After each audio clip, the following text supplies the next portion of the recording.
পোলাও বনাবলৈ এয়া মই আদা নহৰু পেষ্ট এনেদৰে কুটি লৈছোঁ আৰু পিঁয়াজ লৈছোঁ। তাৰপিছত এয়া জলকীয়া মই দুটা কাটি লৈছোঁ, কেঁচা জলকীয়া, আৰু এইফালে মই বিলাহী লৈছোঁ।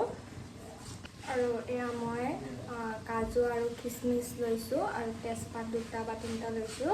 আৰু এইফালে মই এয়া লং, ইলাচি, দালচেনি লৈ লৈছোঁ। এয়া মই গোটা গোটা মছলাই দিম আৰু তেনেকৈ মই একো মছলা ব্যৱহাৰ নকৰোঁ। এইখিনিয়ে মই পোলাও বনাম।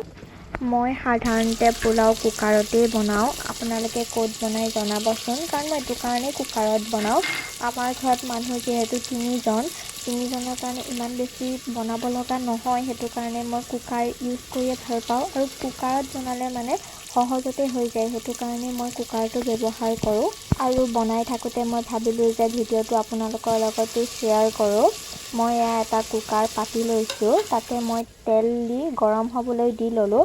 আৰু তাৰপিছতে মই পিঁয়াজ দিলোঁ আৰু গোটা মছলা লং, ইলাচি, দালচেনি, তেজপাত এইখিনি মই এড কৰিলোঁ। তাৰপিছত মই আদা নহৰুখিনি এড কৰি দিলোঁ, বিলাহীও এড কৰি দিলোঁ। আৰু সেইখিনি ধুনীয়াকৈ অলপ সময় ভজাৰ পাছত মই ইয়াতে কাজু বাদাম আৰু খিচমিচ এড কৰিলোঁ। এইটো বহুতেই বেছি প্ৰয়োজনীয়, তেতিয়াহে পোলাওটো খাবলৈ ধুনীয়া হয়।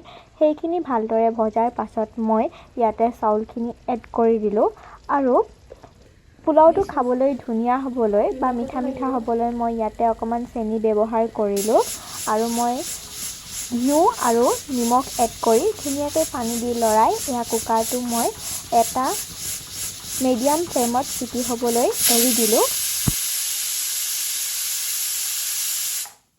আৰু এয়া চাওক, মোৰ পোলাও হৈ গ'ল। আৰু এতিয়া মই গৰম গৰম চিকেনৰ লগত এয়া মই খাইছোঁ আৰু খাই বহুতেই বেছি ভাল লাগিলে। আপোনালোকে যদি মোৰ ভিডিঅ'টো চাই ভাল পালে তেতিয়াহ'লে please like, comment, share and subscribe কৰিব।